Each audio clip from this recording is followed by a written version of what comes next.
There are so many traps on the waiver wire this week. Don't be that one guy that goes and adds the bums off the waiver wire when you could have gotten the league winners or at least some week winners to help you out, which is exactly why I made this video, to help us out everywhere possible, cover all our bases. If you enjoyed this video and want to see it every Tuesday, make sure you are subscribed. It helps me out a ton as a person and as a creator. We have our like goal here, but make sure to stick around to the end of the video because the last player is just too obvious. We cannot be making this mistake again. But Darius Slayton is going to be the first guy here, coming off a pretty amazing game as far as Giants standards go. He had 8 catches for 122 yards, 11 targets, with a touchdown on top of all of that, finishing for 26.2 fantasy points on the week, which is exactly why it's hard to overlook. And even when we look at the stats, he's playing 80% of the snaps on average. He had a big game. But looking at the rest of the numbers before this week 5 matchup, they're all terrible, and almost all of his success from this week is from Malik Neighbors not being in this offense. When your positive comes from somebody else's temporary negative, it can never be good in fantasy football. And with Malik Neighbors being out with concussion last week, it opens up 14 targets on average a game that have to go somewhere. Darius Slayton just saw most of those. And to be fair, Daniel Jones has looked better so far this year. He is top 10 in passing attempts. That's a step up for him in the offense. But when you have Malik Neighbors taking over 30% of Daniel Jones' targets and still behind the primary slot wide receiver, which is going to get an increased number of snaps already just by a little bit. He saw 9 targets last week for 16 fantasy points, so he is still very much in here. Darius Slayton just can't be trusted on a week-to-week basis. His routes run per game drastically decreases when you look at with and without Malik Neighbors. But going into the next wide receiver here, it's going to be Ray McCloud. Surprisingly, I have seen his roster percentage jump every single week. It really is fool's gold because I expect this to jump again coming into week 6 and even week 7 possibly. The good news for Ray McCloud is that he's on the field for almost every single snap, running a route on all the plays. They run a lot of 3 wide receiver sets, so he gets a benefit from that. And you look at the game log the past 2 weeks, 7 targets and 9 targets, averaging 59 yards per game. That's really not that bad. But when you conceptualize this offense, Kirk Cousins has averaged 46.5 pass attempts over the last 2 weeks. That is number 1 in the NFL by a huge amount. That just can't continue. And when you look at his relative target share compared to the passing attempts for these past 2 weeks, it's not that much different from what we've seen the rest of the year. 16% target share in week 5, 19% target share in week 4. It's just not going to cut it when the number of passing attempts come back down to normal. He also doesn't have a really good air yard share either. He's 65th in air yards in the NFL. So that big play potential that keeps a lot of guys fantasy relevant, like an Alec Pierce or like a Rashid Shaheed, doesn't necessarily apply as possibly the 4th option behind Drake London, behind Kyle Pitts, behind Darnell Mooney. There's just not enough room here. Now, I do still think the Falcons will finish around top 10 in passing attempts for the entire year, but top 10 in passing attempts means like 36 pass attempts a game, not 46. That's just not possible. But moving into a running back that's not the best ad this week is Ty Chandler, and a lot of this is coming from the Aaron Jones injury and the news with that. Yeah, he's a great handcuff, but like any handcuff, they're really not that valuable until an injury happens. And regarding Aaron Jones, he will be undergoing an MRI this week. At the time of this recording, that hasn't happened yet, so there really isn't much news, but it doesn't look like it'll be that insanely long term. So with that being said, an MRI sounds a little bit scary. Everybody's going to pick him up as a contingency plan. But we only have so many bench spots in fantasy football. We cannot be wasting one on Ty Chandler that's going into his bye week this week. So you're just rostering a guy for an injured Aaron Jones that has a whole bye week to come back from injury.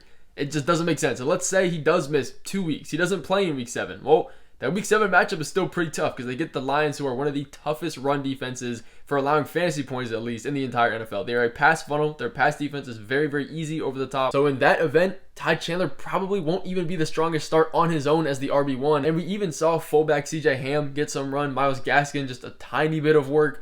I do still think Ty Chandler is going to be the workhorse back when there is no Aaron Jones, if there ever is no Aaron Jones. If you're really thin at running back, I could see why you want to roster him, but at that point, go ahead and get one of the guys that are actually valuable in week 6 that can be startable this week, because there are guys like that on the waiver wire right now. If you want to know who those players are, I just posted a video yesterday about the must-add players off the waiver wire for week 6. You can go check that out. Cover all your bases. By adding Ty Chandler on a bye week in the hopes that Aaron Jones is not going to come back in week 7, you're kind of just avoiding the chances of getting actual guys. But back to another receiver that kind of has fake value. It's going to be Rashad Bateman. He was in last week's video as well, but now he actually has some value that people think is real. Last week he put up 8 targets, only 4 receptions, but 58 yards and a touchdown. It's a modest game for him, but even to sweeten that deal, he has 2 pretty good matchups coming up against the Commanders at home this week, and then after that the Buccaneers in week 7, but you still can't be adding him. I know the numbers from last week give him some hope, even the future schedule, but Lamar Jackson had a season high in passing attempts with 42. That is the 5th highest of his entire 6.5-year career. That's just not going to happen often. This game was extremely high scoring, really far away from the mean, because both of these teams scored over 30 points. It went into overtime.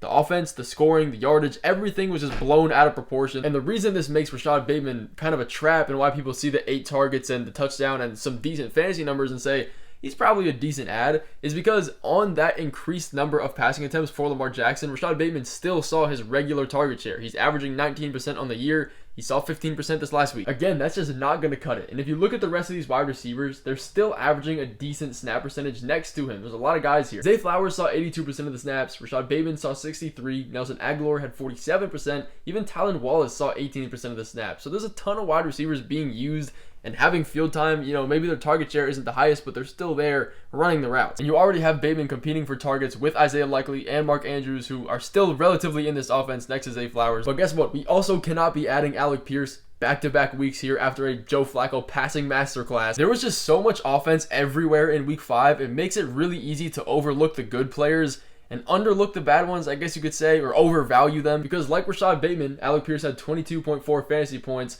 134 yards, and a touchdown. That's pretty decent, all things considered. But one, that was on 3 receptions. Number 2, Joe Flacco had 44 pass attempts. Now, for Joe Flacco, 40 pass attempts is relatively usual for him. Every time he comes in here to this Colts offense, he seems to pass the ball way more than every other quarterback is going to do on average.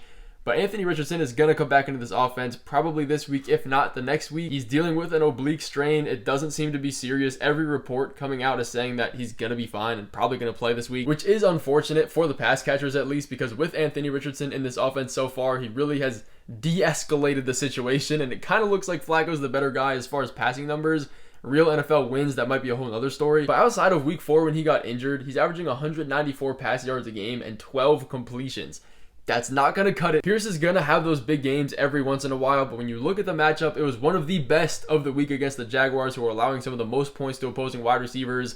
He's only averaging 2.5 receptions a game. We have Josh Downs coming back into this offense. He's splitting time with A.D. Mitchell, him and Alec Pierce. They're similar in play style. They also still have Michael Pittman, even though he's not really looking like anything at this point. There's target competition. They like to run the ball with Anthony Richardson when he's healthy, and also Jonathan Taylor when he is healthy. There's not enough room for Alec Pierce to be viable, even if he's not a target volume wide receiver. But looking at a quarterback we need to keep on the waivers, and I don't understand how he's rostered in over 50% of leagues, is Aaron Rodgers, and it just has to be the name value. Right now, he's the QB 16. His pass volume is pretty good. I'm not gonna lie, he is 4th in passing attempts. This Jets offense seems to be pass first. If you take out that week 1 game, he's averaging 40 pass attempts a game, and what we've seen through the first 5 weeks of the season, that's what he's gonna need to be at the base level of fantasy relevant. That only got him to the quarterback 16 after having some of the most passing numbers in the league. The Jets offense just does not look good as we expected in the beginning of the year. Even if they go out and trade for a wide receiver talent in free agency, if it's a guy like Devontae Adams at his talent, it probably won't be enough to keep him on our roster. Given his age and his lack of rushing mobility,